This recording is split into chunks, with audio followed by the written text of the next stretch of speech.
포도의 진짜는 단맛이 아닙니다. 좀 이상하게 들리시죠? 포도인데요. 그런데 포도 하나를 반으로 갈라보면요. 하는 일이 서로 완전히 다른 세 부분이 나옵니다. 과육, 껍질, 그리고 씨. 우리는 보통 이 중에 하나만 먹고 둘은 접시에 남기죠. 껍질은 벗겨놓고 씨는 뱉어놓고요. 마침 지금이 매대가 검붉게 차오르기 시작하는 때잖아요. 저도 어제 한 송이 사왔거든요. 오늘 주인공은 그 접시에 남는 둘입니다. 껍질하고 씨에는 폴리페놀이 몰려 있어요. 폴리페놀은 식물이 자기를 지키려고 만들어두는 방어물질입니다. 그 중에 레스베라트롤이라는 게 있는데요. 껍질에 거의 다 들어있고 우리가 먹는 과육에는 흔적만 남아있어요. 그러니까 알맹이만 쏙 빼먹으면 단맛은 챙기고 포도가 아껴둔 건 접시에 두고 오는 셈이거든요. 저는 이거 알고 나서 포도 먹는 방식을 아예 바꿨어요. 손이 하나도 안 가더라고요. 그냥 안 뱉으면 되는 거였어요. 그리고 궁금한 게 하나 더 생기더라고요. 지금 우리가 먹는 이 포도가 대체 어떻게 정해진 걸까요? 마트에 가면 열의 옌일곱은 같은 얼굴이잖아요. 검붉고 알이 동글동글하고 씨가 있는 그 포도요. 그게 우연이 아니었어요. 1906년에 누군가 포도나무를 153종류나 한 자리에 나란히 심었거든요. 오늘 이거 하나만 가져가셔도 돼요. 포도는 씹는 만큼 가져갑니다.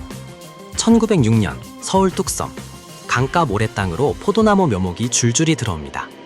미국에서 온 것, 일본에서 온 것, 유럽에서 온 것, 세어보니 153종류였어요. 고종 황제가 칙령을 내려세운 원예모범장이었습니다. 이름은 독도 원예모범장이었고요. 지금 지도로 보면 서울숲 근처예요. 그때는 강바람 부는 모래벌이였습니다. 그런데 왜 하필 153기였을까요? 이유가 좀 허탈합니다. 아는 사람이 아무도 없었거든요. 이 땅의 여름은 습하고 비가 한꺼번에 몰려서 옵니다. 유럽 포도는 마른 여름에 맞춰 자란 나무예요. 우리 장마를 견딜지 어떨지 그때 책에는 안 적혀 있었어요. 그래서 고르지 않았습니다. 전부 심어놓고 땅에게 물어본 겁니다. 그니까요. 그게 무식하면서도 제일 정직한 방법이거든요. 심어놓고 몇 해를 그냥 지켜봤어요. 비를 맞히고 병을 맞히고 겨울을 넘겨보고요. 그렇게 걸러지고 또 걸러져서 마지막에 한 품종이 남습니다.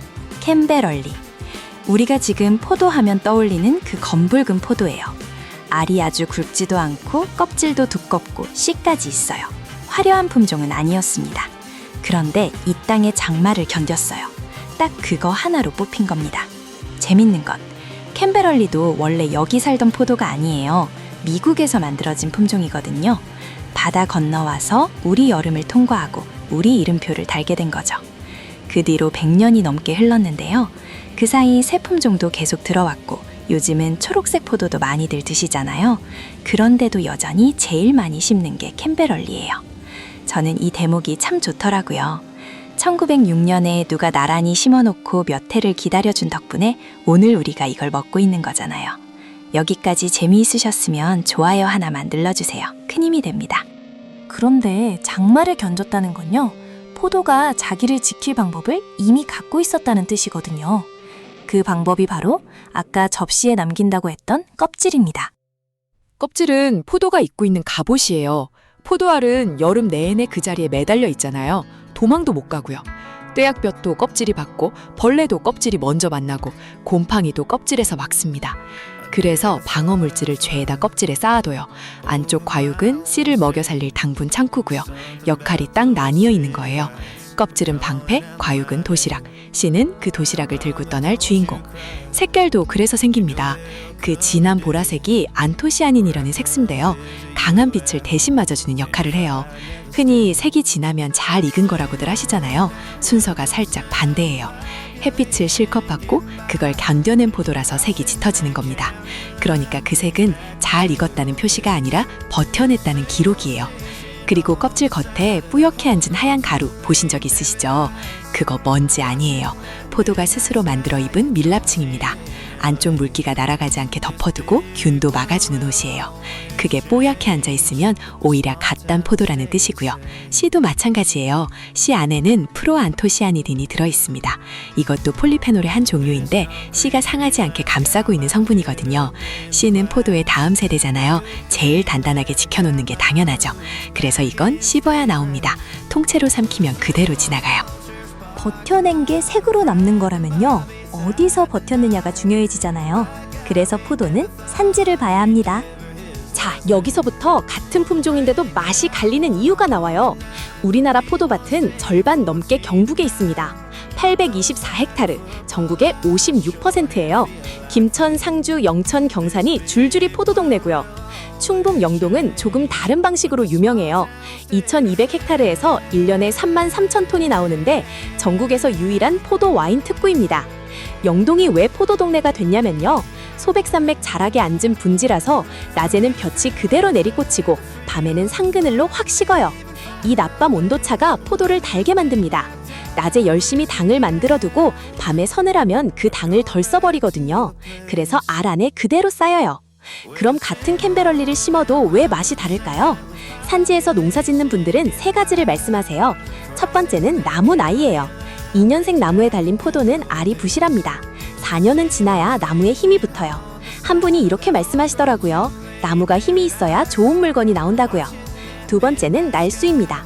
며칠 일찍 따면 신맛이 남아요. 사람도 10달을 채우는데 과일도 제 날수를 채워야 한다는 거죠. 세 번째가 땅이에요. 퇴비 넣고 갈아엎기를 몇 년씩 반복한 밭에서 당도가 올라옵니다.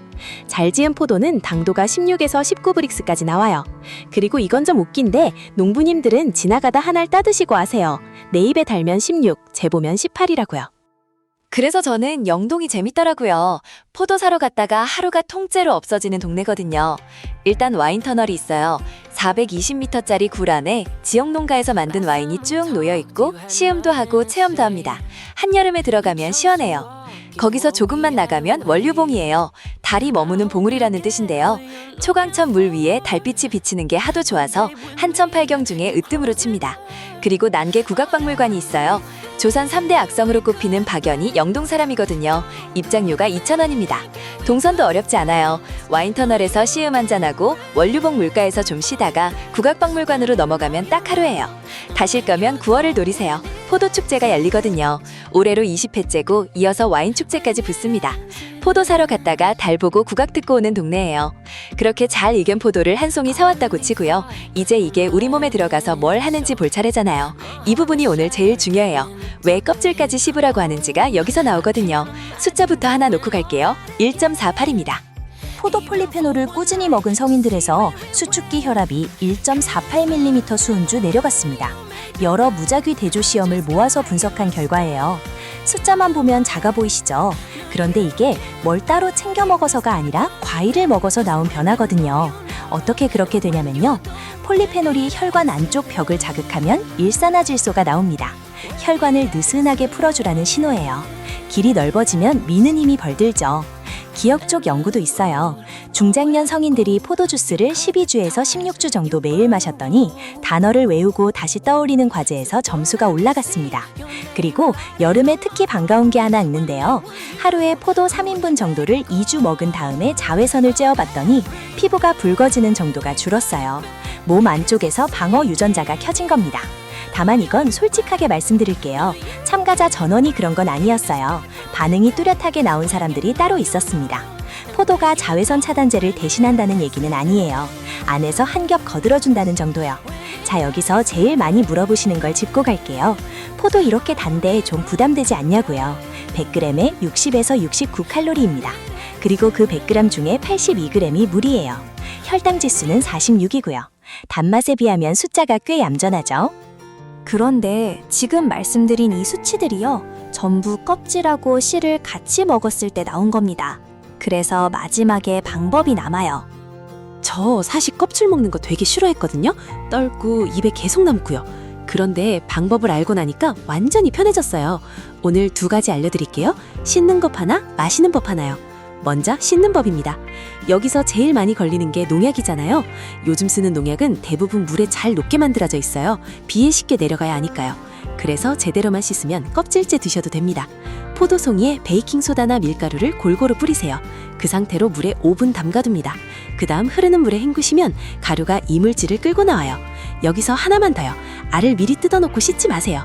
껍질 떨어진 자리로 물이 스며들어서 맛이 싱거워집니다. 송이째 씻고 다 씻은 다음에 한 알씩 내시면 돼요. 두 번째는 통포도 주스예요.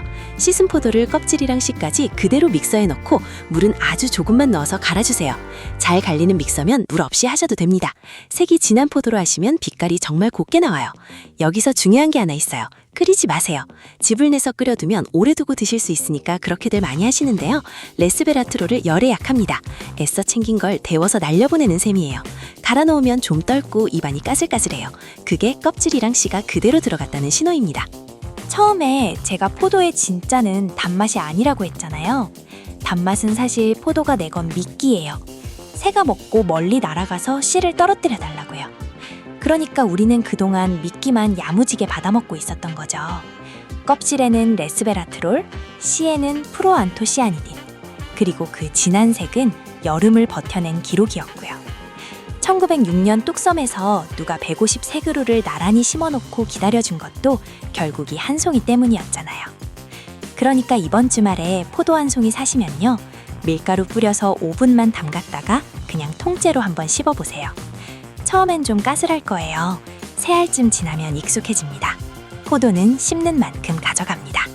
좋아요와 구독으로 응원해주세요.